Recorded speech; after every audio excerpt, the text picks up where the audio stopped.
जेलवारी करूनही अगरवाल कुटुंबाचा माज उतरना, दोघांचा जीव घेतला, पैशांच्या माळ घालून पार्टी।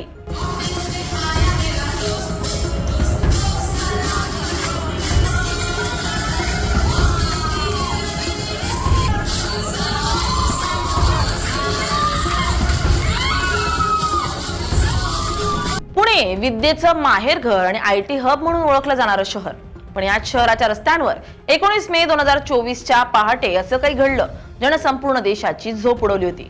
एका आलिशान पोर्शे कार प्रचंड वेगाने आणि दारूच्या नशेत धुंद असलेला एक 17 वर्षांचा मुलगा वेदांत अगरवाल काही सेकंदात 2 निष्पाप जीवांचा खेळ खल्लास झाला। पण ही गोष्ट फक्त एका अपघाताची नाहीये, ही गोष्ट आहे श्रीमंतीच्या माजाची, ही गोष्ट आहे भ्रष्ट व्यवस्थेची, आणि ही गोष्ट आहे एका अशा कुटुंबाची ज्यांना वाटतं की त्यांच्या खिशात असलेल्या पैशांच्या नोटा कोणाचंही रक्त पुसून टाकू शकतात। जेव्हा मुख्य आरोपीचा बाप विशाल अगरवाल जेलमधून बाहेर येतोय आणि गळ्यात नोटांचे हार घालून नाचतोय, तेव्हा प्रश्न पडतो की आपल्या न्याय व्यवस्थेची इतकी थट्टा करायची हिंमत यांच्यात येते कुठून? आजच्या या व्हिडिओत आपण या प्रकरणाचा कच्चा चिठ्ठा उलगडणार आहोत। काय घडलं होतं त्या रात्री पाहूयात।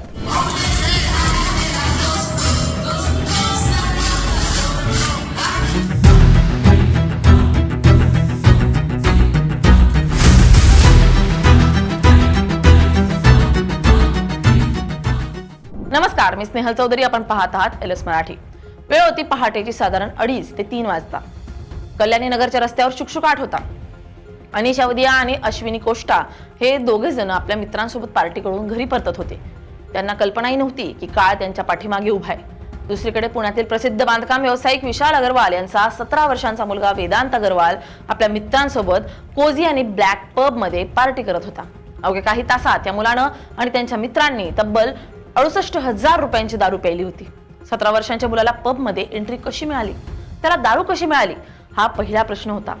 पार्टी संपून हा वेदांत अगरवाल त्याच्या विना नंबर प्लेटच्या 2.5 कोटींच्या पोर्श कार मध्ये बसला होता। ड्रायव्हरला बाजूला सारून त्यानं स्वतः स्टेअरिंग हातात घेतलं। कल्याणी नगरच्या जंक्शनवर त्यानं गाडीचा वेग इतका वाढवला की गाडी रस्त्यावर नव्हती तर हवेत धावत होती। रस्त्यावरून बाईकवर जाणाऱ्या अनिश आणि अश्विनीच्या बाईकला या कारनं मागून जोरदार अशी धडक दिली की अश्विनी 20 फूट हवेत उडली आणि जागीच तिचा मृत्यू झाला। अनिशचाही जागीच मृत्यू झाला। या 2 निष्पाप जीवांना गाडीने चिरडणारा तो मुलगा वेदांत अगरवाल अल्पवयीन होता, पण त्याच्या मागे उभं असलेलं त्याचं कुटुंब म्हणजे अगरवाल कुटुंब। पुण्यातील रिअल इस्टेट क्षेत्रातील हे एक मोठं नाव। विशाल अगरवाल त्याचा बाप, आणि ज्याने आपल्या अल्पवयीन मुलाला इतकी महागडी गाडी आणि दारू पिण्यासाठी मोकळीक दिली। सुरेंद्र अगरवाल त्या मुलाचा आजोबा, ज्यानं ड्रायव्हरला धमकावून गुन्हा स्वतःच्या अंगावर घेण्यास सांगितलं, ज्यांच्या अंडरवर्ल्डशी संबंध असल्याचा चर्चाही रंगल्या। शिवानी अगरवाल ही त्याच्या आईनं, जिने आपल्या मुलाला वाचवण्यासाठी स्वतःच्या रक्ताचे नमुने देऊन पुरावे नष्ट करण्याचा प्रयत्न केला। हे कुटुंब म्हणजे पैशांच्या जोरावर कायद्याला वाकवण्याचं जिवंत उदाहरण आहे। अपघातानंतर अवघ्या काही 15 तासातच या मुलाला जामीन मिळाला, आणि अट काय होती? रस्ते सुरक्षेवर 300 शब्दांचा निबंध लिहा। 2 माणसांचा जीव घेतल्याची शिक्षा फक्त एक निबंध। इथूनच जनतेच्या संतापाचा उद्रेक सुरू झाला। हा खटला जेव्हा तापला तेव्हा धक्कादायक माहिती समोर आली। पोलिसांना संशय होता की मुलांना दारू प्यायली आहे, पण मेडिकल रिपोर्टमध्ये अल्कोहोल आढळलं नाही। तपासात उघड झालं की पुण्याच्या ससून हॉस्पिटलमधील फॉरेन्सिक विभागाचे प्रमुख डॉक्टर अजय तावरे आणि डॉक्टर श्रीहरी हळनोर यांनी 3 लाख रुपयांच्या लाचेच्या बदल्यात मुलाच्या रक्ताचे नमुनेच बदलले होते। मुलाच्या रक्ताच्या ऐवजी त्याच्या आईचे, शिवानी अगरवालचे रक्ताचे नमुने तपासणीसाठी पाठवण्यात आले। एका आईनं आपल्या मुलाला वाचवण्यासाठी इतक्या थराला जावं हे पाहून समाज सुन्न झाला। केवळ हॉस्पिटलच नाही तर येरवडा पोलीस स्टेशनच्या काही अधिकाऱ्यांनीही आरोपीला सुरुवातीला पिझ्झा बर्गर खायला देऊन व्हीआयपी ट्रीटमेंट दिली होती। ही होती पैशांची ताकद। जनतेचा रेटा आणि माध्यमांचा दबाव वाढल्यानंतर पुणे पोलीस आयुक्त अमितेश कुमार यांनी कडक पावलं उचलली। विशाल अगरवालला छत्रपती संभाजीनगरमधून अटक करण्यात आली। आजोबा सुरेंद्र अगरवाल यांना ड्रायव्हरचं अपहरण केल्याप्रकरणी बेड्या ठोकल्या। आई शिवानी अगरवालला रक्ताचे नमुने बदलल्याप्रकरणी जेलची हवा खावी लागली। पब मालक आणि मॅनेजर यांनाही अटक झाली। असं वाटलं होतं की आता तरी या कुटुंबाला अद्दल घडेल, पण कायद्याच्या पळवाटा अजून संपल्या नव्हत्या। 22 महिने तुरुंगात राहिल्यानंतर विशाल अगरवालला सर्वोच्च न्यायालयाकडून जामीन मिळाला।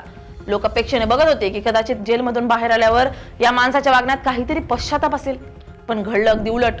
सोशल मीडियावर एक व्हिडिओ व्हायरल झाला। विशाल अगरवाल आणि त्याची पत्नी शिवानी अगरवाल दोघेही गळ्यात नोटांचे मोठे हार घालून मुंबई से आया मेरा दोस्त, दोस्त को सलाम करो या गाण्यावर नाचताना दिसतायत। चेहऱ्यावर ना भीती ना पश्चाताप ना त्या 2 तरुणांच्या मृत्यूचं दुःख। हा व्हिडिओ पाहून पुणेकर विचारतायत की हा जल्लोष कसला? हा डान्स म्हणजे मृतांच्या कुटुंबियांच्या जखमेवर मीठ चोळण्यासारखं नाही का? आम्ही काहीही केलं तरी पैसे फेकून सुटू शकतो हा संदेश हे कुटुंब समाजाला देत आहेत का? श्रीमंतासाठी कायदा वेगळा आहे का? जर हाच अपघात एखाद्या गरीबाच्या मुलानं केला असता तर त्याला 15 तासात जामीन मिळाला असता का? आपल्या अल्पवयीन मुलांना महागड्या गाड्या आणि व्यसनासाठी पैसे देणारे पालक त्या मृत्यूला जबाबदार नाहीत का?